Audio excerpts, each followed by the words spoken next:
Ladies and gentlemen, before we get into this episode, first I'd like to proudly announce that this video is sponsored by none other than Kind Connection, the best smoke shop in all of Mojave County. And I'm going to let the owner of it take it away. Thank you, everybody. This podcast has been amazing and will be amazing, and you'll see it. But we're also doing a contest. That's the whole thing of this. So we're going to do a contest with Linda Biggs. Linda Biggs actually makes water pipes, sketches, coloring books, all that kind of stuff. And we're doing a big old giveaway. So you come into the Kind Connection, take a photo with our Linda Biggs cutout, and hashtag Linda Biggs, the Kind Connection. And the most likes on that photo on Instagram will win the big prize. You got a water pipe, you got coloring books, you got trays, you got all kinds of stuff that she has donated to us. So again, make sure you come on down. It's for a contest, ends September 30th, and we'll announce the winner on November 2nd.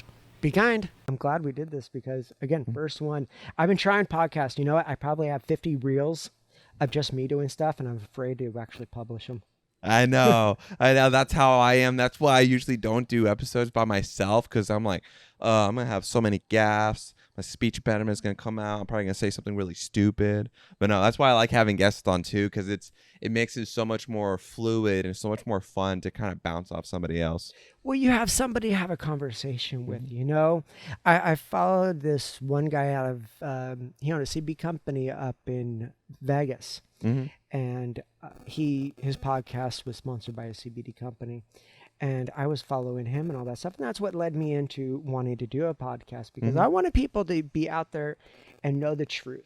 Yeah, you know? exactly. Know the truth about whatever I say. You know what? If you don't like me, scroll on. Yeah. It's free. Yeah, exactly. The censorship is real. And I try not to say something that'll get you censored or get you kicked off of YouTube. I won't go into my conspiracy theorists. That's probably about my 50 of them. No, you're good. And I think everybody in town figured that out, because I used to talk to everybody. I got like 5 other conspiracy theorists in town that come in and talk to me about everything that's going on. Yeah.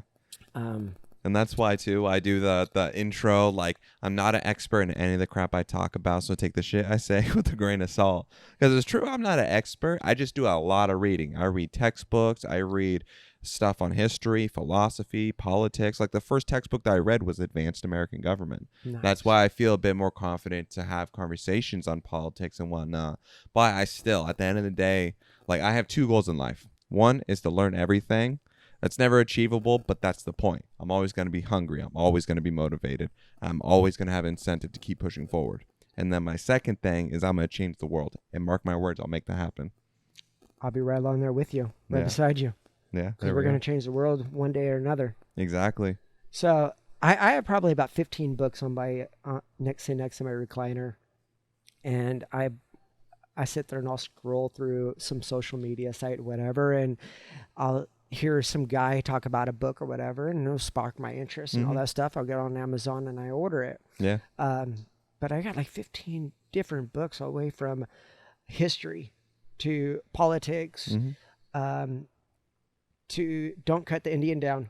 That one I just got. That's about way back in the day when the Pilgrims came over and started taking the Indians' land and all that stuff. Yeah. It's actually written by this guy that he found his grandfather's diary.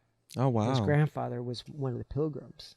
It's his great-great-great-grandfather. Wow. But he found the diary in one of his old 1920 house in the wall. Holy hell. You never know what you're going to find when you remodel. Yeah, exactly. Because back then, the day, man, I was finding out that they were putting papers and all that kind of stuff in there. Mm-hmm. They were putting newspapers and all that stuff into those walls for insulation, because they didn't have insulation. Wow. So, you never know what you're going to find or anything like that. Yeah. So I was like, that's pretty cool. So I'm excited about reading that book and all that stuff, because again, I'm all about the truth. Mm-hmm. Because growing up, I was one of those kids that they teased.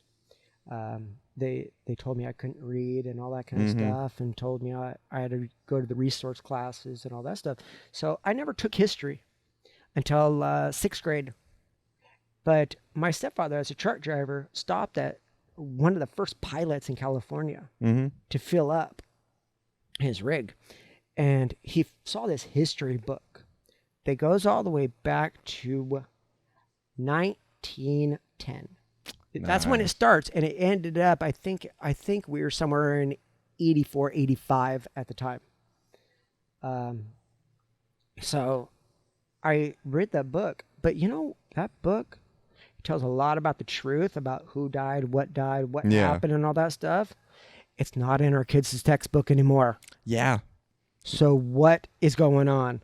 My daughter's taking she took a summer history class, just like my oldest. She wants to graduate early. Mm-hmm. And so she's in another history class right now online. And I started to read some of the stuff, and man, no, that didn't happen. Yeah. Where did they twist that one to? Who wrote this stuff? I'm questioning everything because, again, I read that one book from front to back, and none of this is all twisted. Yeah. And it's like, what are they teaching our kids?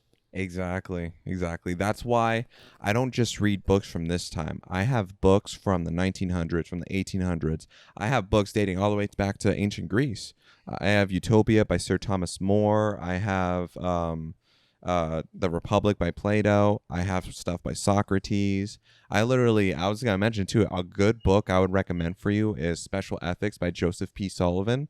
And he actually quotes Pope Francis II back in 1927, something along the lines of that world peace is a matter of human faith. So long as we are trapped with the lazy assumption that man is man and war will always be, then it will always exist. But if we're able to instill the concept and the belief of world peace, of love and harmony into the masses, then world peace is possible. That's deep. Yeah. My favorite ones. Deep. Right? I really, really believe, and I will never lose hope that we will have peace on earth at one time. Mm-hmm. It will happen. And I believe that everybody will work in harmony. We'll work together. I grew up in California. I don't believe in any racism and anything like that. Mm-hmm. I grew up on a street where when the lights went on, you came in. Mm-hmm. Their dinner was ready on the table, and your mom says, all right, go clean up. You had school clothes and you had play clothes. You had school shoes and play shoes. And then every kid on the block played football regardless. There was no. There was no, you're not doing it. And back in the day, there was no bullying. There was no bullying back in the 70s and 80s. I moved to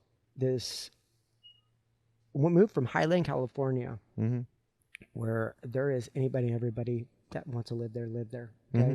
You have Japanese, Chinese, blacks, Mexicans. You have them all there, and we all got along. Yeah. Okay. We all got along. So then we moved to this, what's called Calamasa, Yucaipa, mm-hmm. In the middle of Booneyville, because my parents wanted to buy this big old house for, again, their blended family, just like I did. Back up. I'm following my parents' footsteps. But it was a bunch of white people when I moved there. It was farmland. Mm-hmm. And literally behind us was a cattle farm. Mm-hmm. We lived on an acre of land, but behind us was all fencing, cattle, and all that stuff. But then as people moved in, I noticed that the racism and all that stuff picked up with the families that had been living there and raised there.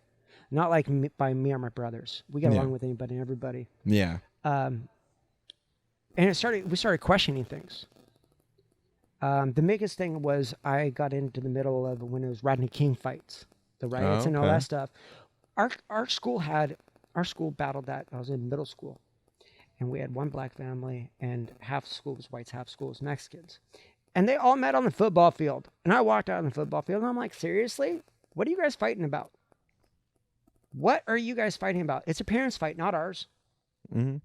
It's a parents' fight, not ours. What are you going to do with this one? It was just a black kid. It was a brother and sister. Mm-hmm. And I'm like, what are you guys going to do? What? I'm like, what is this going to accomplish? Yeah. Nothing. It's going to accomplish absolutely nothing. And I wish back then it would have stayed the way we had it. Mm-hmm. I really, really, because I do believe that racism is taught. Yep. We're not born with it. We all bleed red. Mm-hmm. And I have another motto: never judge a book by its cover. Yep. Because you never know what that person has gone through. Exactly. I've seen some of the people that come in here into my store with the scraggliest clothes and all that stuff, but they own their own businesses. Yeah. And they have money and they're smart. Mm-hmm. It's just by their clothes. What were they doing? Oh, they were remodeling their house that day. Yeah. And they decided that they need to come in and get smokes. Mm-hmm. So don't judge a book by its cover. Yeah, exactly. I wish everybody would learn from that.